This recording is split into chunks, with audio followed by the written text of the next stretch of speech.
Hey guys, this is Julie from Crafty Beach on YouTube, and I have a fun Dollar Tree resin DIY.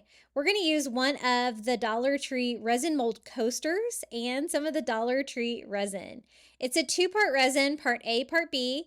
Make sure you mix it together well. You might need to blow out any bubbles, and I'm going to do two different pours on this. It's a rather thick coaster because I want to embed little beach items in it. So this is a little faux starfish I think I got on Temu. And then I have some little tiny seashells that I found at a trip to the beach at Sanibel. And I'm going to kind of embed those in there, kind of making it look like a little shell exhibit. I'm going to set that aside, let that set up for a few hours, and then we can do the second pour.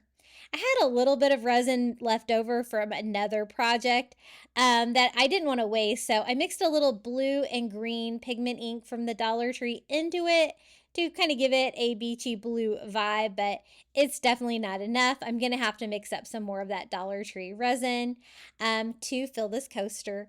And it's like a coaster that has like a ledge on it. You'll see here in a minute. But I'm mixing some more of that pigment ink. I love mixing the blue and green together to give me that like ocean water color. And you can kind of test on the side. I'm using a white cup, so I can kind of test to see if I added enough. And then I just add the blue resin on the back. Now, mine was kind of overfilling a little bit, and it's probably because I used that partial cup, you know what I mean? And I wanted to make sure that everything was really embedded, so I did use a little resin tape on the outside just because I felt like it was coming over the sides a little bit. Then I thought it would be really fun to try to add some of the Dollar Tree blue glitter to the back.